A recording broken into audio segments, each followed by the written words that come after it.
Sam, I'm really excited about the movie we just saw, and I can't wait to talk more about it. Are you ready to dive into Widows with me? Click, click. No, you're buckling up. He's buckling up. I'm ready. He always buckles up. Click, click. I got an over the shoulder one too. Click, click. Does click, it a different? Clicking into a different. I'm in the middle seat, so I'm going click, click from this side, click, click from this side, and then the middle one, click, click. Let's talk about our next movie, Widows. Now, this movie is directed by Steve McQueen. He famously directed 12 Years a Slave. And Shame. And Shame. We were very excited about this film. And it's also written by Steve McQueen, but also Gillian Flynn. Gillian Flynn, who also did Gone Girl, which is a movie I really enjoyed, and Sharp Objects, which is a great series on HBO. And Widows is based on a story written by Linda LaPlatte. I think it was a BBC miniseries from back in the day. I think so. But yeah, this is based on her work, and the cast is incredible. Here's just a few people, because I have to pull it up later to make sure I get everyone correctly. But Viola Davis, Liam Neeson, Elizabeth Debicki, Michelle Rodriguez, Brian Tyree Henry. I'll stop there. Your synopsis goes as follows. Set in contemporary Chicago amidst a time of turmoil, 4 women with nothing in common except a debt left behind by their dead husbands' criminal activities take fate into their own hands and conspire to forge a future on their own terms. Now, this movie, like Fantastic Beasts, which we did another review for, is coming out November 16th. That's this upcoming Friday. And overall, this movie is a blast. This movie is, it's a compelling drama, which it has a little, it's a heist movie, but there's, when it does sprinkle in those elements, it's a cool treat. It feels like candy when it happens, because it's so expertly shot. In the drama that, like, I'll call them stunts. Like, there's a few stunts that they pull off in this movie that are so impressive, but really comes back to the acting and the characters. We did a review of Fantastic Beasts. This movie has a lot of actors in it, but each one of them is used to their fullest potential, I feel like, which is crazy. There's expert execution here. I live for movies like this. I love a good heist movie. I love a good crime thriller. And on top of that, you've got some of the best actresses in the industry at the top of their game. And a really compelling reason for a heist, because that's always, you need to have your protagonist have a good reason for it. You know what I mean? And it gives you, even though, like you were saying, it gives you all the meaty drama stuff. Really makes you invest and care about these people in their world. It does. It's not like other movies we've seen where it's like, hey, let's cut out the fun stuff. It's like, no, it gives you the cool heist stuff that you want to see. That makes these movies exciting. Yeah. So it kind of has something for everybody, which is. It's unbelievably impressive how they were able to pull this movie off. And it's cool seeing so many of these actors that I would never expect, or just such a large cast of so many impressive actors all working together and really kind of they're holding each other up and they're making each other better. And there's a lot of good in this movie. So overall, I very much enjoyed it. But we like to, like we do with normally on our reviews, we like to do 3 positives and 1 negative to make sure we're staying a little fair. But right off the bat, I got to say the cast. The cast is incredible. We listed some of them already. You have Viola Davis. You have Elizabeth Debicki, you have Michelle Rodriguez. There's so many strong members in this cast, and also Colin Farrell as like this kind of antagonistic character. He is, but also you can understand a little bit of where he's at. He's actually pretty poison. He's pretty much poison to everyone he touches. And also Brian Tyree Henry he gets to play a very compelling villain from my point of view. Yeah, the other member of the crew is Cynthia Erivo. I hope I'm pronouncing that incorrectly. She was also in Bad Times at El Royale. And every part of this, because you've got your core group of ladies that are all trying to find their place in the world with their husbands, significant others gone. But then you've got these external forces like Brian Tyree Henry, like Colin Farrell, like Colin Farrell's dad, who's a real. It's a really great performance. That character is not somebody you'd want to spend some time with. If you want someone to not like, he does a very good job. And a lot of these characters have they are not the most likable. I think our core group is the most likable, and they all have their reasons for wanting to get involved. And it's cool seeing these characters discover themselves. And it's even in the trailer, like Viola Davis says, like the people don't expect us to do this, and which is what makes the movie kind of invigorating. Is this isn't your typical? It's not like your Ocean's 11 crew. Like these aren't people you expect to do this, and that's what makes it exciting. You know what I mean? So I think you said cast. I think that's definitely a positive for me as well. For me also is the direction. What Steve McQueen is able to get out of this cast. It's very impressive, especially. For me, all the women are amazing, but also I just wanted to point out there's a scene with Colin Farrell where it's him. He's a politician in this film, and he's driving away from an event where he kind of got harassed a little bit by a journalist. Portal, and the shot is from outside of his like motorcade. Yeah. And you're not looking at him. You're just hearing the dialogue of what's happening inside. And he's kind of having this breakdown of like getting harassed about some of his family's past or what he's specifically done that's not been great for the community, and how he doesn't be held accountable for it because he's not a good person. But also you're getting this moment where it's like this kind of mousy assistant that he has or his aide really kind of like snaps him back to reality for a second, and you can see that they have like kind of a not a healthy relationship. But I mean, you don't know. You don't have enough time to learn more about them, but it's this really good scene where it's like they're nailing it. And also the way it's captured, it just kind of it feels like you're listening in on like your ears pressed up against the door, and you're not supposed to be listening to your parents arguing. And I really like that, and also all of the action. While it's there's not too much action, but when it does happen, the way that Steve McQueen chooses to capture it, it's very shocking every single time. Expertly choreographed, but still being down to earth. Daniel Kaluuya, another cast member in this, he has a full scene in a bowling alley where there's some stuff that Steve McQueen kind of like waits to reveal what Daniel Kaluuya is doing. He's hunting. He does. He's one of the antagonists, and he's scary. He's a scary dude in this movie. But literally everybody in this cast is A-list. Even if you show up for like a scene, these are A-list actors that have been in stuff that you like. Some great character actors and stuff like that. But yeah, the way they put together the story, the way they shoot the heist itself, and other action scenes or action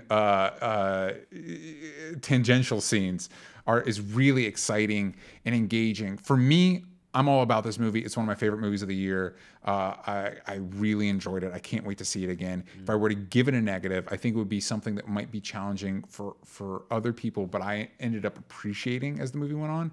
The rhythm of the movie, it doesn't flow like normal movies. Like a lot of movies will kind of like hold your hand as like these people are getting to know each other. This one will jump over weeks of time, and you have to infer based on conversations and interactions how people's relationship to each other has grown and changed.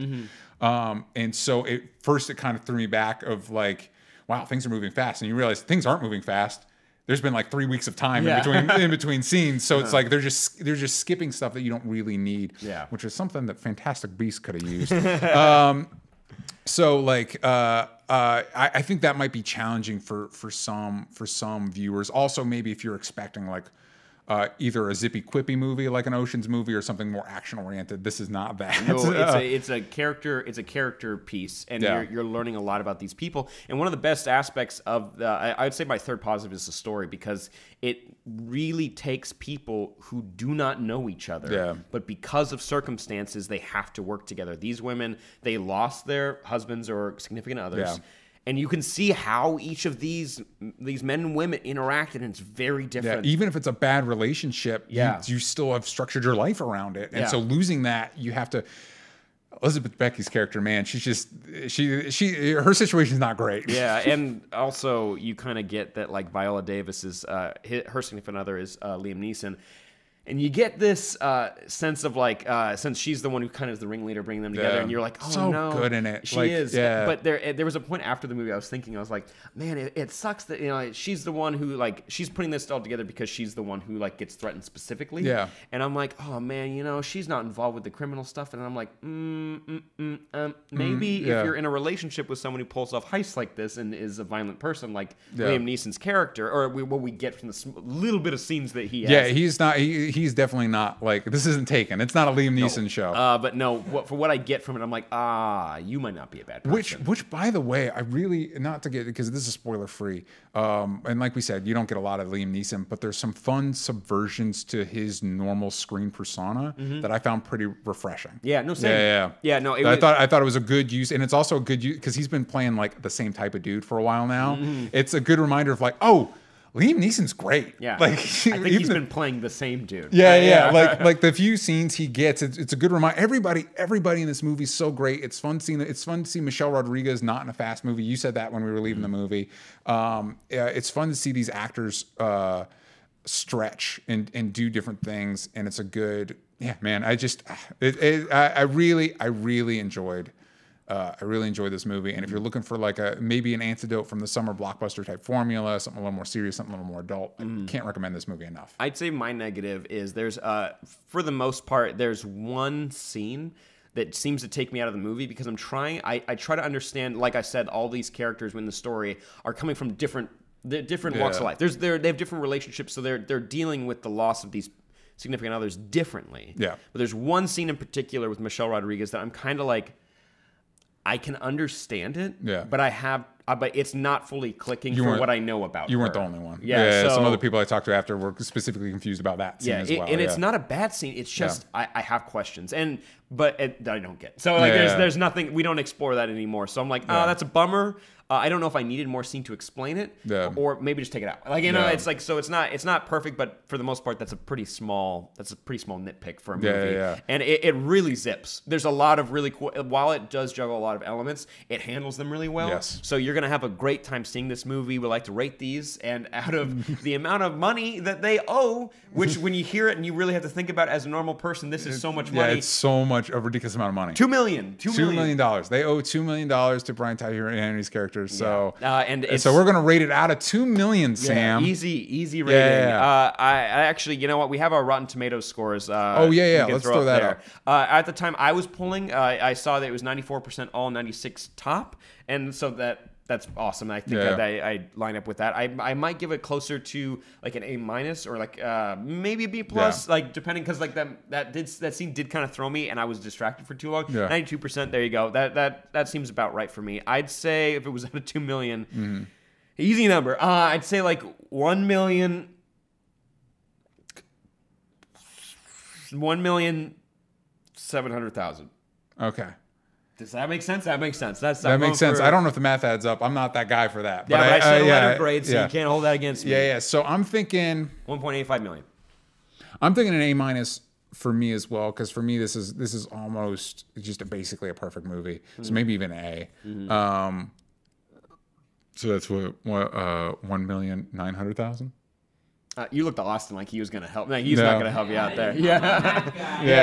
None of us are math guys. None of us are, but I'm going to say 1,900,000. Really like this movie. When we do our end of the year thing, you're probably going to hear me talk about it again. Same. Yeah, it was a very enjoyable movie. I really enjoyed it. Please, more of these, man. Give me one great crime picture a year, and I'm gold. Yeah. No. If you see the cast and you like them, good. If you hear heist movie and you're in for it, good. That's like there's a lot here for a lot of people. Even if you like one of the cast members, trust me, they're all going to shine in this movie. So absolutely. Go check it out. Let us know what you think in the comments down below. Also, quick thing, what's on the box? What would you put on the DVD box set for Widows when it came to your local Kmart? Man,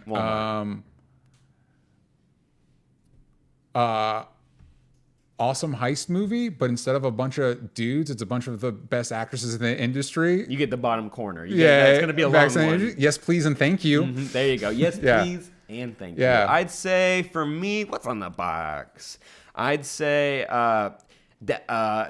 I want Viola Davis to carry me from now on. She's got some gains. And honestly, there is a scene. I guess this is a minor spoiler. There's a scene where we see her sleeveless, and it's minor I want to see Amanda. I want to see her back as Amanda Waller, and I want to see her just take a guy's head off. Yeah, because she could, man. She could. Yeah, no, the wall could mess you up, man. There you go. There's the quote on the box. Yeah. No, there was one point where she like went. Please carry me. Please, just give me one good hug. Also, crazy. Just once again, a shout. I'm sorry, we're running long on this. Another shout out to Cynthia Erivo, because she kind of plays the mousy, like out of her element character in Bad Times at El Royale. She could obliterate me in this movie. Yeah, she's the Terminator. There's a point where she could play a Terminator. Yeah, there's a point when she runs, and I don't think I've seen a person move that fast before. It was so. It was crazy. I was like, oh, she's like. It looks like her head's not bobbing up and down. It looks like she's just like a rocket down the road. It's great. Yeah, props to her. Somebody pointed out that she won a Tony Award. Oh wow! But if you guys saw Widows, let us know in the comments down below. Do you agree with us? Is it better? Is it worse? Do you like this character? Like this character? What about this plot point? Let us know in the comments. That's where you're supposed to talk about all this stuff. But also, you could talk about it over on our Discord if you click our Patreon.com link right there. For at least $1 you can join our Only Stupid Answers private Discord, and we have a blast over there. But we also have a blast on our Twitter accounts how to figure it out. That's at Only Stupid Answers. You got the vowels from stupid. You can also go to patreon.com/onlystupid-answers for exclusive content and more. There we go. We figured it out. We got there, guys. Everybody, we got there. I'll say Widows is tighter than the outro right here. Yeah.